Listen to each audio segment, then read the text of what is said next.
ദൈവനാമം മഹത്വപ്പെടട്ടെ. യേശുവിൻ്റെ ആദ്യ ശിഷ്യനാണ് അന്ത്രയോസ് ശ്ലീഹ.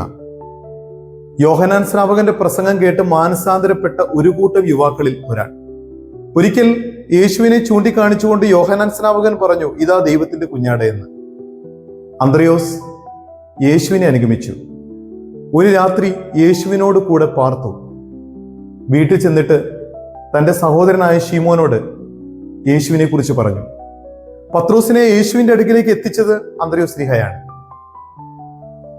ശരിക്കും ക്രിസ്തുവിലേക്കുള്ളൊരു ചൂണ്ടുവലകയായിരുന്നു അന്ത്രയോസ് ശ്ലീഹ. 5000 പേരെ ക്രിസ്തു പോഷിപ്പിച്ച സംഭവത്തില് 5 അപ്പവും 2 മീനും കൈവശമുള്ള ആ ബാലനെ യേശുവിന്റെ അടുക്കൽ എത്തിക്കുന്നുണ്ട് അന്ത്രയോസ് ശ്ലീഹ.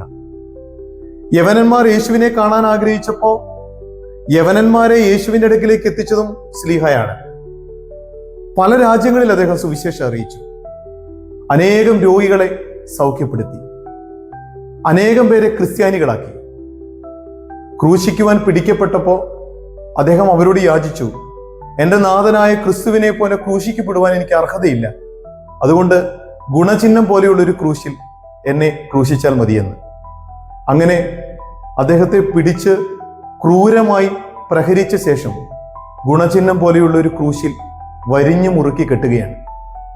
അവിടെ കിടന്ന് വിശപ്പും ദാഹവും സഹിക്കവയ്യാതെ അവിടെ കിടന്ന് പിടയുമ്പോഴും അവിടെ കൂടിയിരുന്നവരോട്, അതിലെ വന്നവരോട് അദ്ദേഹം സുവിശേഷം അറിയിച്ച് അവരെ പ്രബോധിപ്പിച്ചു.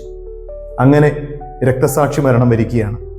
ക്രിസ്തുവിലേക്കുള്ളൊരു ചൂണ്ടുപലകയാകണമെന്ന്, മറ്റുള്ളവരെ ക്രിസ്തുവിലേക്ക് കൊണ്ടുവരണമെന്ന് അന്ത്രയോസ് ശ്ലീഹ നമ്മോട് ആവശ്യപ്പെടുന്നുണ്ട്.